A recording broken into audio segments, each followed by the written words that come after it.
باللہ من الشیطان الرجیم بسم اللہ الرحمن الرحیم ورفعنا لک ذکرک صدق اللہ العظیم۔ پھر درود پاک پڑھ لیں۔ اللہم صلی علی سیدنا و مولانا محمد النبی الامی وعلی آلہ وبارک وسلم۔ قابل صد احترام حضرات علماء کرام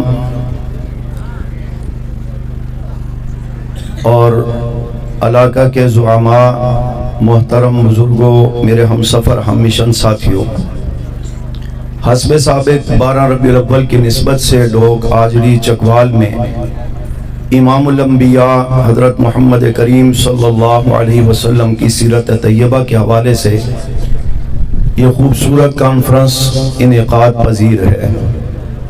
اس پر قاری اسد عرفان صاحب اور مولانا فیاض صاحب، بھائی شبیر منہاج صاحب اور ان کے تمام رفقا جو شب و روز تمام تر سازشوں، پراپگنڈوں، اپنوں بیگانوں کی شرارتوں کے باوجود اللہ کی رضا کے لیے اس جماعتی اور دینی پروگرام کو کامیاب کرنے میں کامیاب ہوئے، اس پر انہیں میں خراج تحسین پیش کرتا ہوں۔ اللہ پاک اس محنت کو قبول فرمائے اور اس پروگرام کو رب تعالی ہم سب کے لیے ذریعہ ہدایت اور ذریعہ نجات بنائیں۔ اور اس کے ساتھ ساتھ مولانا برادر محترم اشرف حسینی صاحب حفظ اللہ ضلع منڈی بہاؤالدین کے صدر ہیں، ہماری جماعت کے صوبائی ذمہ دار بھی ہیں، انہیں بھی آپ سب کے سامنے خراج تحسین پیش کرتا ہوں کہ ابھی جمعے کا خطاب مولانا اورنگزیب فاروقی صاحب کا منڈی میں تھا، اور عموماً جلسے والے ایسا کرتے ہیں کہ اپنا کام کر لیتے ہیں، اگلے کا نظام خراب کرتے ہیں۔ اس وجہ سے بھی کچھ دوستوں کو شرارت کا موقع ملا ہوا تھا، تو انہوں نے اپنے وعدے کی پاسداری کرتے ہوئے، مکمل ٹائم کی پابندی کرتے ہوئے حضرت کا خطاب وہاں کروایا اور جمعہ بھی پڑھا، اور جو وقت بتایا تھا اس سے کافی پہلے الحمدللہ مولانا کو یہاں سٹیج پر پہنچانے میں کامیاب ہوئے۔ انہیں بھی میں خراج تحسین پیش کرتا ہوں۔ آپ حضرات کو اس لحاظ سے کہ موسم میں تبدیلی آئی اور کچھ ماحول ایسا بنا جیسے اب سب کچھ اڑ کر کے یہ میدان خالی ہو جائے گا، لیکن اہل حق کا یہ ریکارڈ رہا ہے، تاریخ رہی ہے کہ بارش تو ویسے بھی رحمت کی چیز ہوتی ہے، معمولی ٹھنڈی ہوائیں تو ماحول کو بہتر کرنے کے لیے ہوا کرتی ہیں۔ یہاں اگر بموں اور گولیوں کا ماحول بھی چلا ہے تو الحمدللہ آپ کی قیادت نے ایک بار نہیں متعدد بار میدان میں استقامت کا مظاہرہ کر کے اس پرفتن دور میں دشمن کو بھی پیغام دیا استقامت کا، حکمرانوں کو بھی، اور اپنوں کے حوصلے مضبوط کرنے کا سبب بھی بنے۔ بھاپڑا میں اور فیصل آباد میں مولانا آدم طارق شہید رحمۃ اللہ علیہ کی تقریر کے دوران براہ راست فائرنگ ہوئی۔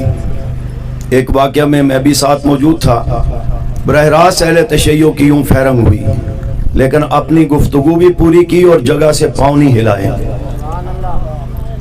اور اس وقت جو آپ کے سامنے ہمارے سربراہ تشریف فرما ہے مولانا اورنگزیب فاروقی صاحب حفظ اللہ، اس مختصر سی عمر، مختصر سے وقت، مختصر سی قدامت جسامت میں اللہ نے جن جذبوں کے ساتھ ان سے ناموس صحابہ کے تحفظ اور دشمن کی نیندیں حرام کرنے کا کام لیا ہے، لے رہے ہیں، متعدد بار حملے ہو چکے ہیں، گولیاں جسم سے پار ہوئی ہیں، ساتھی شہید ہوئے ہیں، اور کراچی کے ایک پروگرام میں ایسا ہوا کہ مولانا سٹیج پر ہیں، براہ راست فائرنگ ہو رہی ہے سیدھی، آس پاس کے احباب پھر بھی ادھر ادھر محتاط ہو گئے، لیکن مولانا فاروقی صاحب سٹیج پر رہے۔ تو ابھی چند دن پہلے ایک جگہ بارش ہو رہی تھی کہ ہمارے کچھ گمراہ بھائی جو ہیں انہوں نے تھوڑی دیر پہلے کہا جی کہ بالکل ہم بموں گولیوں میں بھی یوں ہوگا، وہ ہوگا، ایسا ہوگا، ہم نہیں میدان چھوڑیں گے۔ ابھی بارش تیز ہونے کی دیر تھی کہ کہا جی دعا کر لیتے ہیں، اور آپ بہت ساری بارشوں سے گزر کر پچھلی شہداء اسلام کانفرنس آپ کی بارش میں ہوئی، اور ایک بار نہیں دوران کانفرنس بار بار بارش ہوئی، اور مجمع بھی جمع رہا، بیانات بھی ہوتے رہے، اس لیے کہ ید اللہ علی الجماع، جماعت پر اللہ کا ہاتھ ہوتا ہے۔ فإن الشیطان مع الواحد جو علیحدہ ہو کر کے چلتا ہے اس کے ساتھ شیطان ہوتا ہے، اس وجہ سے وہ پریشان ہوتا ہے۔ تو ابھی موسم بہتر ہو گیا، آج یا پھر کسی موقع پر اگر دوران پروگرام کوئی موسم خراب ہو جائے، کوئی آندھی ہوا چلے یا بارش ہو جائے، آپ کا کیا ارادہ ہے؟ میدان میں رہیں گے یا چھوڑ جائیں گے؟ اپنے پروگرام نظم کو جاری رکھیں گے یا میدان سے ہٹ جائیں گے؟ دھوپ کی شدت ہو یا حالات کی شدت ہو، میدان میں رہیں گے یا چلے جائیں گے؟ اور یہی اہل حق کا وطیرہ اور ان کی تاریخ ہے، یہی صحابہ اکرام اہل بیت عظام کی نبی کریم صلی اللہ علیہ وسلم کے ساتھ وفاداری جانثاری کی نشانی تھی، ہے، اور ہمیں بھی انہی کے نقش قدم پر چلتے ہوئے جب جان ہتھیلی پر رکھ کر ہم کفر کا مقابلہ کرنے کے لیے میدان عمل میں ہیں تو ان چیزوں سے ہمیں خائف اور پریشان نہیں ہونا چاہیے۔ یہ باد مخالف چلتی ہے تجھے اونچا اڑانے کے لیے، یہ تیرے حوصلے پست کرنے کے لیے نہیں، یہ اونچا اڑانے کے لیے ہے۔ تو بہرحال میں آپ سب حضرات کے لیے دعا گو بھی ہوں اور یہی درخواست کرتا ہوں، ہمارے اندر لاکھ کمزوریاں لیکن جماعت ہے، جماعت ہوتی ہے، اسی پر اللہ کا ہاتھ ہوتا ہے، اسی پر اللہ کی مدد و نصرت ہوتی ہے۔ جس قسم کے بھی حالات ہوں اپنے آپ کو جماعت سے منسلک رکھ کے چلاتے رہو، چلتے رہو، انشاءاللہ کامیابی اسی میں ہے، دنیا میں بھی اور آخرت میں بھی۔ خرابی پیدا وہاں سے ہوتی ہے جب ہم نبی علیہ السلام صحابہ اہل بیت کی عزتوں کے مقابلے میں اپنی عزت کو بیچ میں لے آتے ہیں، اپنی میں کو بیچ میں لے آتے ہیں، وہاں سے مسائل جنم لیتے ہیں کہ جی میری بھی تو کوئی حیثیت ہے، میں بھی یہ ہوں، میں بھی وہ ہوں۔ اس پر میں کہا کرتا ہوں کہ جس طرح آپ کے حکمرانوں میں سے کچھ لوگ پکڑے گئے چوری اور ڈکیتی میں تو انہوں نے اپنی عزت بچانے کے لیے خود تو باہر چلے گئے، پیچھے ماحول بچانا تھا۔ اگر کسی کا سیاسی تعلق ہو تو میں اس لحاظ سے بات نہیں کر رہا ہوں، میں ایک اپنے رائے کا اظہار کر رہا ہوں۔ انہوں نے اپنی عزت بچانے کے لیے بیٹی کو ڈنٹنگ پینٹنگ کر کے آگے کر دیا کہ عورت ذات ہے، اس کو دیکھیں گے نوجوان متاثر ہوں گے، اور اس کی زبان پر ایک نعرہ دے دیا جی کہ ووٹ کو عزت دو۔ اور تمہارے دور میں ووٹ کو کون سی عزت تھی کہ اب تم ووٹ کی عزت کی بات کر رہے ہو؟ تو اسی انداز میں ہمارے کچھ دوست بھی بیچارے پریشان ہوتے ہیں، معاملات اپنے ہوتے ہیں، پھر کہتے ہیں جی کارکن کو عزت دو۔ بھائی سن لو، ہم اس جماعت میں اول روز سے آئے تھے، آج بھی ہیں، اور انشاءاللہ مرتے دم تک رہیں گے صحابہ کی عزت کے لیے۔ کس کی عزت کے لیے؟ اور بلند آواز سے، کس کی عزت کے لیے؟ نبی علیہ السلام کی عزت کے لیے، صحابہ کی عزت کے لیے، اہل بیت کی عزت کے لیے۔ ہم ہمارے ماں باپ بہن بھائی بیوی بچے لاکھوں بار پیغمبر صحابہ اہل بیت کی عزت و عظمتوں پر قربان ہو جائیں، ہماری عزتیں خاک میں مل جائے، اللہ اور اس کے رسول صلی اللہ علیہ وسلم صحابہ اہل بیت کی عزتیں محفوظ ہوتی ہوئی نظر آئیں تو سمجھے کہ ہم بھی محفوظ ہیں، ہماری عزتیں بھی محفوظ ہیں۔ اور اگر ہم اپنی لشپش کرنے میں، اپنی عزت بچانے میں لگے رہے اور آپ کے صحابہ اہل بیت کی عزتیں دشمن خاک میں ملاتا رہا، اس سے بڑی بے عزتی کوئی نہیں، اس سے بڑی بے ضمیری کوئی نہیں ہے۔ مجھے قاری صاحب نے کہا کہ سیرت پر ابھی تک بات نہیں ہوئی، کچھ آپ اس عنوان پر بات کریں تو آپ جانتے ہیں کہ سیرت اتنا بابرکت وسیع عنوان ہے کہ تھوڑے سے وقت میں اس پر گفتگو کرنا یہ کسی کے بس کی بات نہیں۔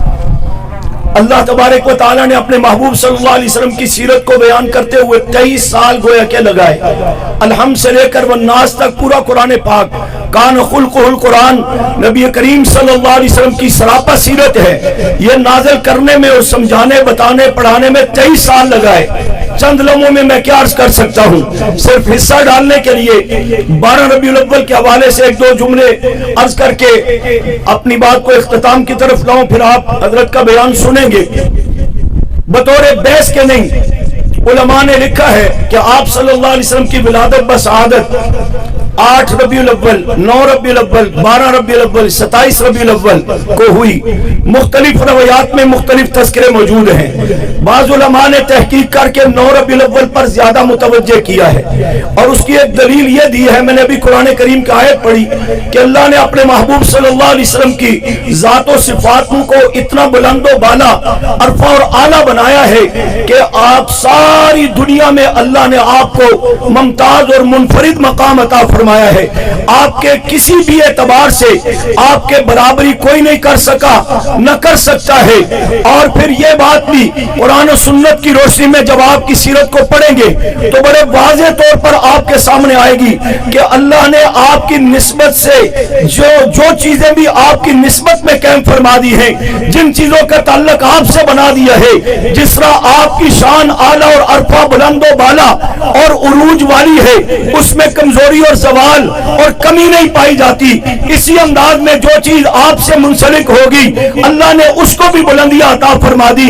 ابھی مجھ سے پہلے بات ہو رہی تھی, بات مکہ مکرمہ سے شروع کر لے. وَأَنْتَ حِلٌّ بِهَذَا الْبَلَدِ, اس شہر مکہ کی اللہ قسم اٹھا رہے ہیں. یا اللہ کیوں اس میں بیت اللہ ہے, اس میں میزاب رحمت ہے, اس میں حجر اسود ہے, اس میں زمزم کا کنواں ہے, اس میں مقام ابراہیم ہے.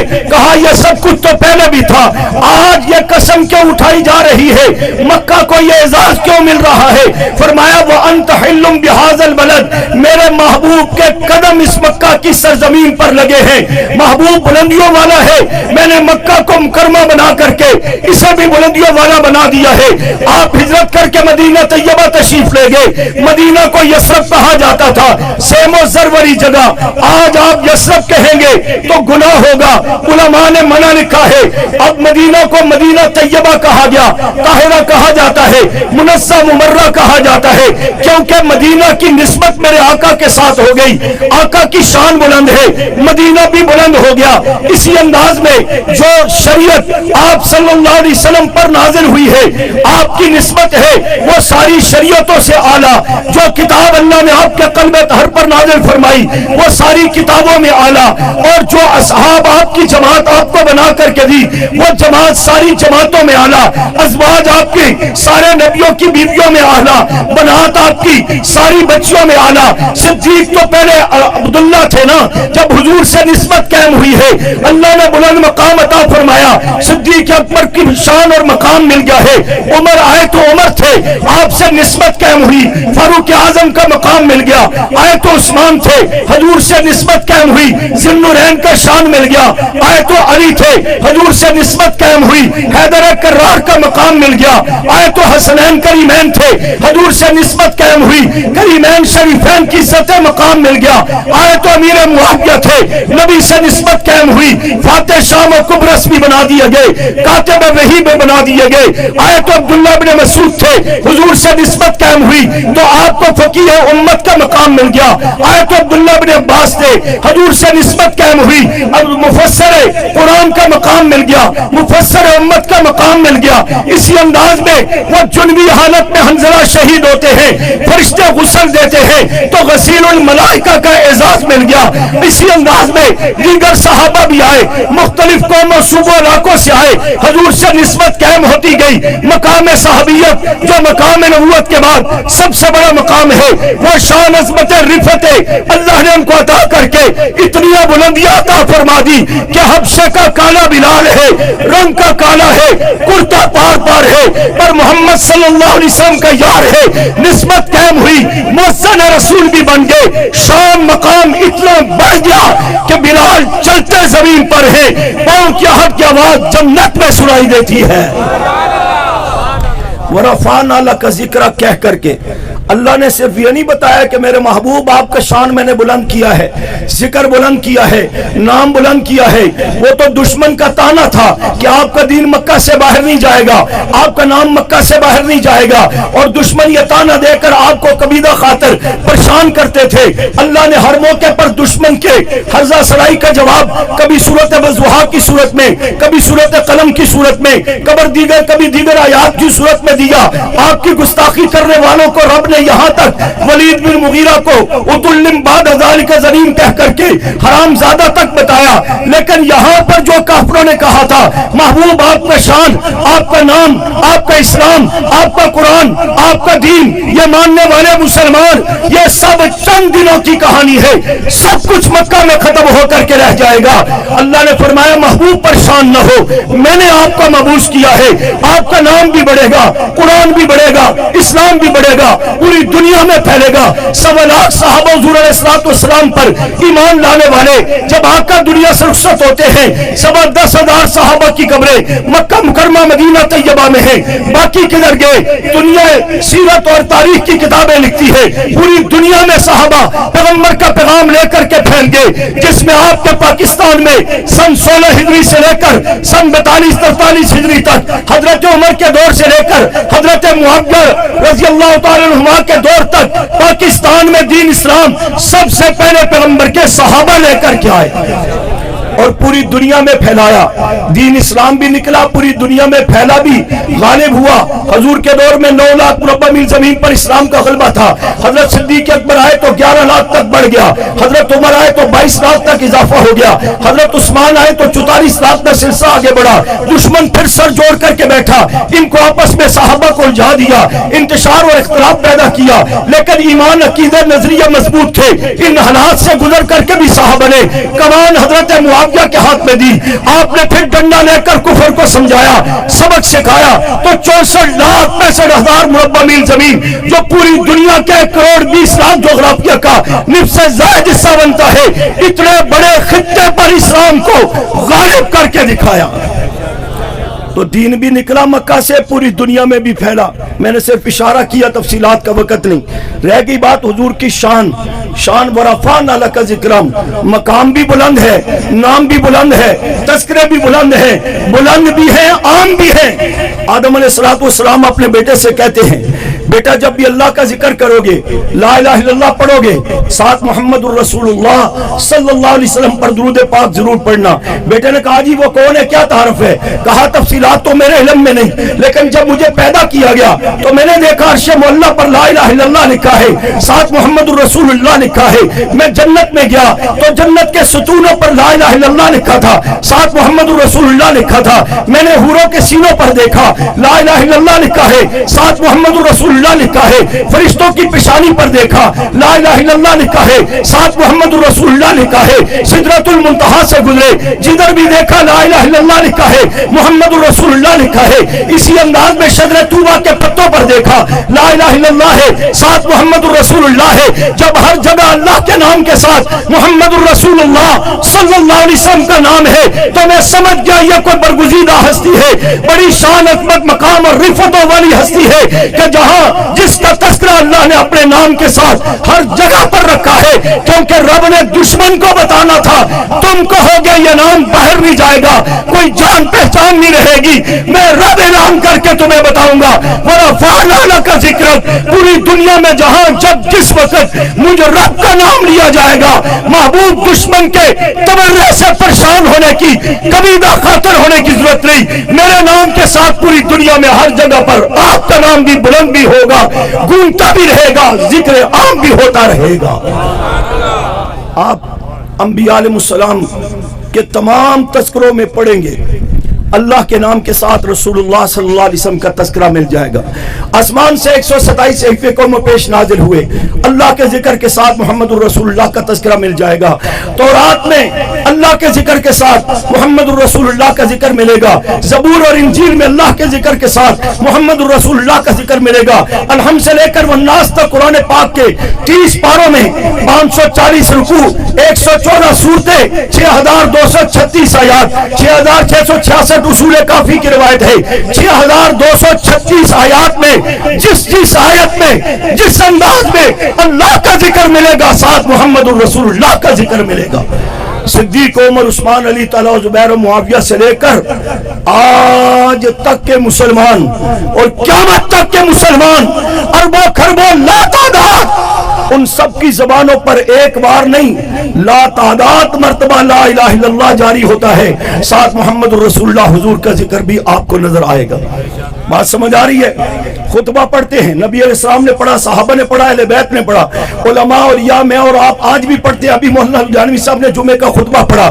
خطبہ جمعے کا ہو تو تب، خطبہ نکاح کا ہو تو تب، خطبہ حجت الوداع کا ہو تو تب، خطبہ جہاد کا ہو تو تب، خطبہ عیدین کا ہو تو تب، جو بھی خطبہ دیا جاتا ہے اور اس خطبے میں جہاں اللہ کا نام ہے وہاں محمد الرسول اللہ صلی اللہ علیہ وسلم کا ذکر بھی ہے۔ اسی کو کہا گیا وَرَفَعْنَا لَكَ ذِكْرَكَ، محبوب جہاں جب جس وقت میرا نام لیا جائے گا وہاں آپ کا تذکرہ عام بھی ہوگا ساتھ۔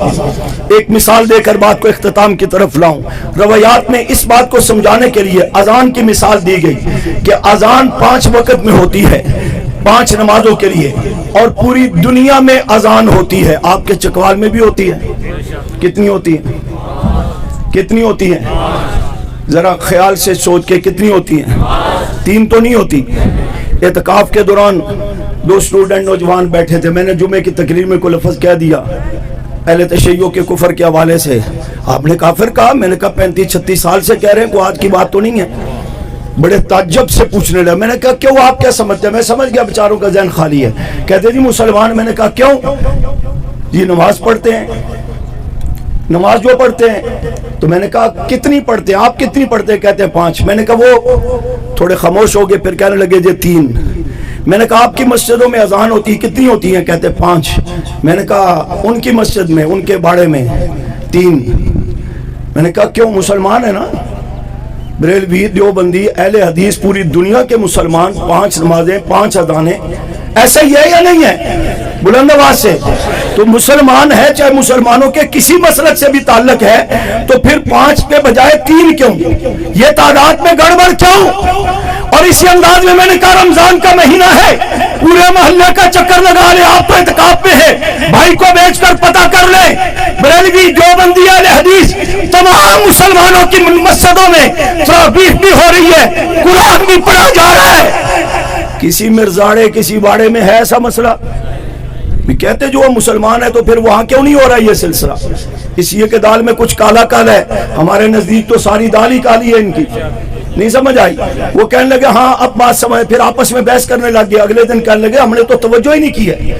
اس لیے ہم آپ سے کہتے ہیں یہ جو دجالی فتنہ اٹھا کر آپ کھیل کود میں لگے رہتے ہیں، تصویریں بناتے ہیں، سوشل میڈیا کو دیکھتے رہتے ہیں، عقیدہ نظریہ جہاں کردار خراب ہو رہا ہے وہاں عقیدے نظریہ کا پتہ نہیں، اس کے اوپر پراپگنڈا کر کے دین سے دور، صحابہ سے متنفر، اہل بیت سے متنفر، اور نبی کریم صلی اللہ علیہ وسلم کی ختم نبوت سے معاذ اللہ متنفر کیا جا رہا ہے، اور نوجوان کو سمجھ نہیں آتا ہمارے ساتھ کیا ہو رہا ہے۔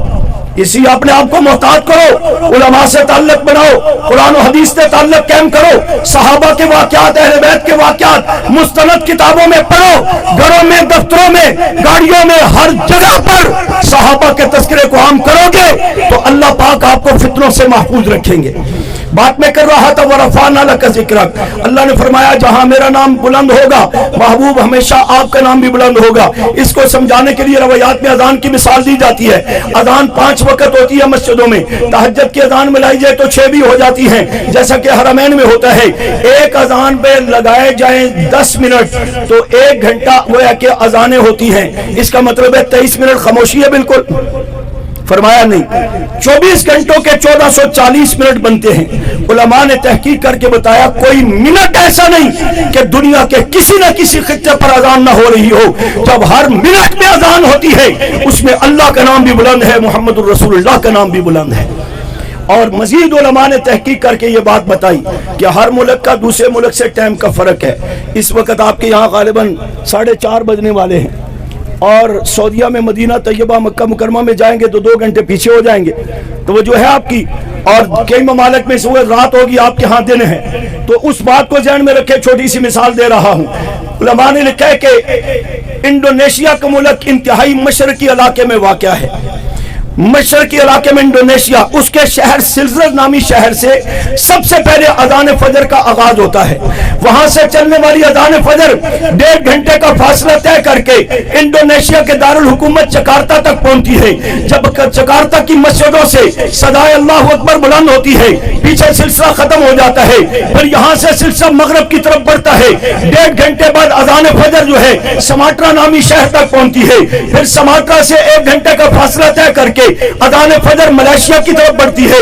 ابھی ملائیشیا میں اذان فجر ہو رہی ہوتی ہے, وہاں سے تقریباً پونا گھنٹہ یا گھنٹہ فاصلہ طے کر کے اذان فجر ڈھاکہ اور بنگلہ دیش کی مسجدوں تک پہنچتی ہے. وہاں پر مسجدوں کے میناروں سے اللہ اکبر اشہد ان محمد الرسول اللہ کی صلائیں بلند ہوتی ہے. پھر وہاں سے ڈھاکہ بنگلہ دیش سے سلسلہ چلتا ہے پاکستان کے سیالکوٹ اور دوسری طرف سری نگر. ان دونوں شہروں کا وقت ایک جیسا ہے. جب سری نگر میں اذان فجر شروع ہوتی ہے, سیالکوٹ میں بھی اذان فجر کا آغاز ہو جاتا ہے. پھر سیالکوٹ سے کراچی, گوادر, کوئٹہ تقریباً 40 منٹ کا فرق ہے. سیالکوٹ سے چلنے والی اذان فجر چلتے چلتے 40 منٹ کے بعد کراچی, گوادر اور کوئٹہ پہنچتی ہے. گویا کہ پورے ملک پاکستان میں اذان فجر کی صدائیں بلند ہوتی ہیں. ادھر ہندوستان میں بھی اذان فجر گونج رہی ہوتی ہے. ابھی یہاں اختتام پذیر ہوتی ہے کہ اذان فجر جو ہے وہ افغانستان میں داخل ہوتی ہے. افغانستان میں طالبان کی زبان سے صدائے اللہ اکبر, صدائے اشہد ان محمد الرسول اللہ بلند ہوتی ہے. سلسلہ وہاں سے مسقط کی طرف آگے بڑھتا ہے. جب مسقط میں اذان فجر شروع ہوتی ہے تو عرب امارات, دبئی, شارجہ, عجمان, ریس الخامہ وغیرہ, سعودیہ, ان سارے علاقوں میں اذان فجر کی صدائیں گونجتی ہیں. پھر وہاں سے 1 گھنٹے کا اذان فجر سفر کر کے استنبول کی طرف 1 گھنٹے کا سفر طے کر کے اسکندریہ کی طرف اذان فجر بڑھتی ہے. اس دوران شمالی ترکی سے لے کر مغربی ترکی کے کنارے تک 1.5 گھنٹے تک اذان فجر کی صدائیں گونجتی ہیں. جب اسکندریہ کی طرف سلسلہ بڑھتا ہے تو امریکہ, سوڈان, صومالیہ وغیرہ ان علاقوں میں اذان فجر گونجتی ہے. المختصر یہ وہ سلوز نامی شہر سے چلنے والی اذان فجر ابھی 9.5 گھنٹے کا فاصلہ طے کر کے بحر اوقیانوس تک پہنچتی ہے کہ پیچھے سے اذان ظہر کا سلسلہ شروع ہو جاتا ہے. ابھی اذان ظہر پوری دنیا کا چکر مکمل نہیں کر پاتی. پھر عصر اور مغرب, پھر عشاء. ابھی عشاء کی اذان بھی پوری دنیا کا چکر مکمل نہیں کر پاتی کہ دوبارہ اذان فجر شروع ہو جاتی ہے. اسی کو علماء نے لکھا ہے کہ 24 گھنٹے کے 1440 منٹ ہے. ہر منٹ میں دنیا کے کسی نہ کسی خطے پر اذان ہو رہی ہوتی ہے. جب اذان ہوتی ہے اس میں اللہ اکبر کی صدا بھی بلند ہے, اشہد ان محمد الرسول اللہ کی صدا بھی بلند ہے. اسی کو رب تعالی نے اس دور کے کافروں کو جواب دیتے ہوئے کہا تھا, وَرَفَعْنَا لَكَ ذِكْرَكَ, میرے محبوب ان سے کہہ دو تمہاری سوچ و فکر تم لے کر کے مر جاؤ گے, میرا نام بھی بلند ہوتا رہے گا, محبوب کا نام بھی بلند ہوتا رہے گا. اور آج کے دشمنوں کے لیے بھی پیغام ہے, تم الٹے لٹک جاؤ, متے کرو, ماتم کرو. 1400 سال تک تمہارے آبا و اجداد ابو جہل, عتبہ, شیبہ, امیہ بن خلف نہ اسلام کا نام مٹا سکے ہیں, نہ رب کا نام, نہ صحابہ, نہ قرآن, نہ اہل بیت اور نہ پیغمبر کا نام زیر کر سکے ہیں. ہر حربہ استعمال کیا ہے. آئندہ بھی تم جو چاہو کر لو. اللہ پاک نے اپنے نام کے ساتھ محبوب کے نام کو بھی بلند کیا, محبوب کے ماننے والوں کے ذکر کو بھی بلند کیا. پوری دنیا میں اللہ اکبر کی صدائیں بھی بلند ہوتی رہے گی. آپ صلی اللہ علیہ وسلم کے سیرت و سورت کے تذکرے بھی ہوتے رہیں گے, اخلاق و اسماء حسنہ کے تذکرے بھی ہوتے رہیں گے, جہاد اور تعلیمات کے تذکرے بھی ہوتے رہیں گے, اور اسی انداز میں آپ کے صحابہ کے تذکرے بھی عام ہوتے رہیں گے انشاءاللہ. آپ بھی اس میں اپنا کردار ادا کرتے رہو گے, محنت کرتے رہو گے. دونوں ایوانوں سے بل پاس ہو گیا, مولانا تذکرہ کر چکے, حضرت پالیسی بیان فرمائیں گے. دونوں ایوانوں سے بل پاس ہو گیا. اب دشمن بھی بلوں سے باہر نکل آیا. جو کہتا تھا نا جی ہم تو گستاخ نہیں ہیں, ہم تو کسی کو کچھ نہیں کہتے, پھر تمہیں تکلیف کیا ہے؟ ایک قانون بن جائے بھی چور کے ہاتھ کاٹے جائیں گے تو آپ کو کوئی پریشانی ہوگی؟ جو چور ہے اس کو پریشانی ہوگی نا. بل پاس ہوئے, قانون بنا, بریلوی حضرات اطمینان کا اظہار کر رہے ہیں, اہل حدیث حضرات, دیوبندی حضرات, سارے پاکستان, پوری دنیا کے مسلمانوں نے سکھ کا ساتھ لیا, خوشی کا اظہار کیا, تائید اور تصدیق کی. ایک طبقہ ہے جو کہتا ہے منظور نہیں ہے. کیوں منظور نہیں؟ اس لیے کہ تمہیں صحابہ برداشت نہیں ہے. تمہیں پتہ ہے کہ یہ جو ہے پٹا ہمارے گلے میں فٹ ہوگا, اس لیے کہ گستاخ تم ہو, بدبخت تم ہو.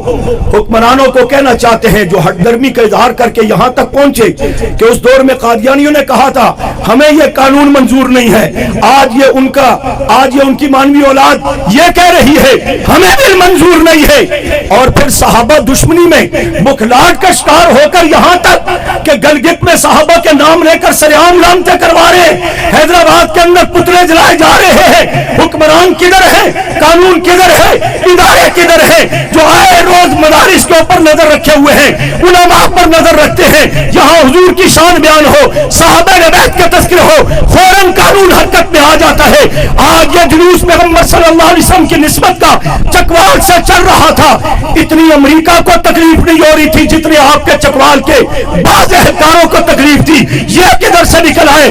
یہ کیوں نکل آئے؟ یہ پاکستان تمہارے باپ کا نہیں ہے، یہ ہمارا ملک ہے۔ اسلام کے لیے بنا تھا، پیغمبر کے لیے بنا تھا، صحابہ کے لیے بنا تھا، اہل بیت کے یعنی کہ ان کے نظام کے لیے بنا تھا، اور اس میں وہی چلے گا جس کا تعلق پیغمبر صحابہ اہل بیت سے ہوگا۔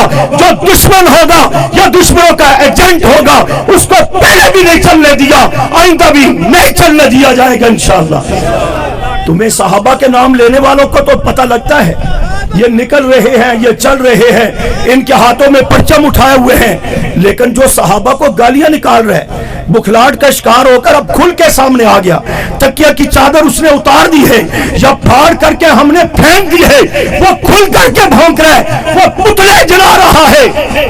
کوئی نہ وفاقی حکومت کا بیان، نہ صوبائی حکومت حرکت میں، نہ ادارے حرکت میں، اور جب کبھی تمہارے کسی بڑے پر تنقید ہو جائے پھر فوراً قانون بھی پاس ہو جاتے ہیں اور اس کے اوپر عمل بھی درآمد شروع ہو جاتا ہے، پکڑ دکڑ بھی شروع ہو جاتی ہے۔ کیا تم تاثر دینا چاہتے ہو کہ صحابہ کی پاکستان میں معاذ اللہ کوئی حیثیت نہیں، یہاں کے حکمرانوں کی حیثیت ہے؟ تو پھر سنو ہمارا بھی نظریہ عقیدہ، اور حقیقت یہ ہے تم جیسے لاکھوں حکمران صدیق کے جوتوں کی خاک پر قربان۔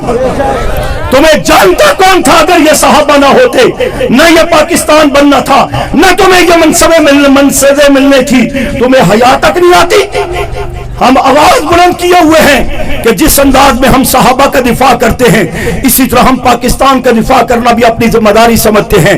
ہم اپنے جذبوں کا اظہار کر رہے ہیں کہ جس طرح ہم صحابہ کے دفاع کے لیے ہر قسم کی قربانی دینے کو تیار ہیں، دے بھی چکے ہیں، آج اسی انداز میں ہم پاکستان کے دفاع کے لیے بھی قربانیاں دینے کے لیے تیار ہیں۔ ہمارا یہ اعلان، ہمارے یہ پروگرام، ہمارے یہ جذبے، اور دوسری طرف وہ صحابہ کو بھی گالیاں نکال رہے ہیں۔ جب اس کی بڑاس مکمل نہیں ہوتی وہ گلگت کے اندر انڈیا کے پرچم اٹھا کر پاکستان مرد آباد کے نعرے بھی لگا رہا ہے، لداخ جانے کی باتیں بھی کر رہا ہے، انڈیا میں جانے کی باتیں بھی کر رہا ہے، سی پیک کا پروگرام خراب کرنے کی باتیں بھی کر رہا ہے، پاکستان کے پرچم نظر آتش بھی کر رہا ہے، اور اپنے گھروں پر ایران اور انڈیا کے پرچم لگا رہا ہے۔ کدھر ہے قانون؟ کدھر ہے ادارے؟ کدھر ہے حکمران؟ ان کو پوچھنے کے لیے کسی اور ملک سے فورسز آئیں گی؟ ہم آپ کے دفاع کی بات کر رہے ہیں، آپ کو وہ بھی نہیں سمجھ آتا؟ اس کے لیے میں نے کہا اور میں کہتا ہوں، ان بدبختوں نے اعلان کیا تھا ہم یکم ربیع الاول کو اسلام آباد کی طرف مارچ کریں گے، پارلیمنٹ کا گھیراؤ کریں گے، ہمیں بل منظور نہیں ہے۔ الحمدللہ آپ کی جماعت نے مقامی سطح پر اعلان کیا کہ وہ اسلام آباد میں آئیں گے تو ہم صحابہ کے دفاع کے لیے بھی، پاکستان کے دفاع کے لیے، اور پارلیمنٹ اور ایوان سینٹ کے ان ایوانوں کے دفاع کے لیے ہم بھی نکلیں گے۔ پھر ہم نکلے اور وہ بولو، ہم آئے اور وہ، اور یہ کوئی پہلی بات نہیں ہے کہ دشمن میدان چھوڑ کے بھاگا ہے، یہ کوئی پہلی بات نہیں ہے۔ وہ حضرت صدیق اکبر رضی اللہ عنہ کے دور سے لے کر آج تک تاریخ دہرائیں گے، ہمیشہ بدماشی کرتے ہوئے آتے ہیں اور دم دبا کر کے بھاگتے ہوئے نظر آئیں گے آپ کو۔ ماضی قریب میں مولانا اعظم طارق صاحب رحمۃ اللہ علیہ کو چیلنج کیا انہوں نے ٹی وی کے ٹیبل ٹاک کا، آ جائیے اسلام آباد ٹی وی پر بات کرتے ہیں۔ مولانا 114 زخم جسم پر سجائے ہوئے زخمی حالت میں جو بم دھماکے میں زخمی ہوئے تھے اسلام آباد ٹی وی اسٹیشن پر پہنچ کے دشمن آیا۔ متحدہ مجلس سے متحدہ علماء بورڈ کے اجلاسوں میں حضرت حیدری صاحب رحمۃ اللہ علیہ للکارتے رہے، بلاؤ اس بدبخت کو میرے سامنے بٹھاؤ۔ جتنے بھی اجلاس ہوئے مقابلے میں نہیں آیا سربراہ، اور ملی یکجہتی کونسل کے اجلاس میں مولانا فاروقی شہید رحمۃ اللہ علیہ، مولانا ضیاء القاسمی رحمۃ اللہ علیہ، مولانا اعظم طارق رحمۃ اللہ علیہ دشمن کو للکارتے رہے، وہ میدان میں نہیں آئے۔ آج بھی وہ اسلام آباد میں یکم ربیع الاول کو نہیں آئے۔ ہم نے کہا تھا ہم آئیں گے، ہم پھر بھی آئے انشاءاللہ۔ آئے یا نہیں آئے؟ اور آئندہ بھی ہم کہتے ہیں وہ آئیں گے، ہم پھر آئیں گے، وہ آئیں گے تو ہم پھر آئیں گے، اور اگر وہ نہیں بھی آئیں گے نا تو 12 اکتوبر کو ہم پھر بھی آئیں گے۔ آپ آؤ گے یا تھک گئے ہو؟ ادھر اشتہار 12 اکتوبر کو آؤ گے یا آپ آج چھٹی ہوگی؟ یا ہر سال کی طرح شہدائے اسلام استحکام پاکستان کانفرنس مولانا آدم طارق شہید رحمۃ اللہ علیہ کی نسبت سے ہوتی ہے، آئیں گے اس میں انشاءاللہ، کامیاب کریں گے اس میں۔ میں اس پر جملہ کہا کرتا ہوں، ہماری کانفرنسوں کو رسمی مت سمجھے، جماعت وہی ہے، قیادت وہی ہوگی، تقریریں بھی وہی ہوں گی، لیکن یہ رواج نہیں ہے کہ جی چکوال جو سن لیا ہوں ضرور اسلام آباد جانا ہے۔ یہ دشمن کو پیغام ہوتا ہے، یہ قوت کا مظاہرہ ہوتا ہے، یہ ایک نظریاتی کانفرنسیں ہیں جو ایک تحریکی تسلسل کا حصہ ہے۔ اس کو 10 بار بھی کیا جائے، کوئی نیا عنوان، کوئی نئی تقریر، کوئی نیا خطیب نہ بھی ہو، پیغمبر صحابہ اہل بیت کی عزت کے لیے میدان میں آؤ گے، میدان لگاؤ گے۔ اور میں حکمرانوں کو کہنا چاہ رہا ہوں، یہ جو صوفی صاحب کے پاس بل رکا ہوا ہے، قوم کو مخمصے میں ڈالا ہوا ہے، اس کا معاملہ کلیئر کر کے اس کو قانون بنا کر عمل درآمد کرو۔ اس پر ہونا چاہیے، عمل نہیں ہونا چاہیے۔ گستاخوں کے گلے میں قانون کا پھندا فٹ ہونا چاہیے، نہیں ہونا چاہیے۔ اور اگر آپ کہتے ہیں جی بس یوں ہی ان کو بھی مطمئن کر دیا آپ کا کام ہو گیا، ہمیں بھی مطمئن کر رہے جی آپ کا کام ہو گیا، خبردار، ہم نہ تکیہ باز ہیں، نہ ہم ڈرپوک ہیں، نہ بزدل ہیں، ہم قیادت کے ہاتھ میں اپنے جذبوں کو دیے ہوئے ہیں، ایک اشارے کا انتظار ہے، انشاءاللہ جان ہتھیلی پر رکھ کر میدان عمل میں حق نواز اسار فاروقی اعظم اور حیدری کے جذبے لے کر آج بھی ملیں گے، نکلیں گے میدان میں۔ اگر تم سے بھونکنے والی زبانیں اب بھی نہیں رکتی، جلائے جانے والے وہ کیا اس کو کہتے ہیں، پتلے، جلائے جانے والے پتلے تم سے نہیں رکتے۔ تو میں اللہ پر بھروسہ کر کے کہتا ہوں، علماء اور قائدین سے بھی درخواست کرتا ہوں، صبر کا پیمانہ لبریز ہو چکا ہے، اب انتظار کی گھڑیاں ختم کیجئے، اجازت دیجئے اس قوم کو وہ بھونکنے والی زبان کاٹ کر کے کتے کے آگے پھینکنا بھی جانتے ہیں، اور جو پتلا جلائے اس کو حضرت علی کی سنت پوری کرتے ہوئے جلا کر کے نظر آتش کرنا بھی جانتے ہیں انشاءاللہ۔ 2-4 کا علاج ہو گیا نا، پھر لالے پڑیں گے، پھر کہیں گے جی امن امن امن امن، فساد ہو گیا جی، خون خرابہ نہیں ہونا چاہیے۔ اور 20 سال سے قیادت نے مشکل سے اس قوم کے جذبات کو کنٹرول کیا ہوا ہے، تم نے ہمارے جذبات کو مذاق سمجھ رکھا ہے؟ وہ مسلسل بکواس کرتے رہے، وہ کفر بکتے رہے، وہ صحابہ کے پتلے جلاتے رہے، تم ہمیں ہی کہتے رہو جی صبر کرو، حکمت سے کام لو، بصیرت سے کام لو۔ صبر حکمت بصیرت کی بھی کوئی حد ہوتی ہے، جب وہ حد کراس ہو جائے پھر صبر حکمت بصیرت نہیں، وہ بے غیرتی ہوا کرتی ہے، بے ضمیری ہوا کرتی ہے، اور اس بے غیرتی بے ضمیری سے مر جانا بہتر ہے۔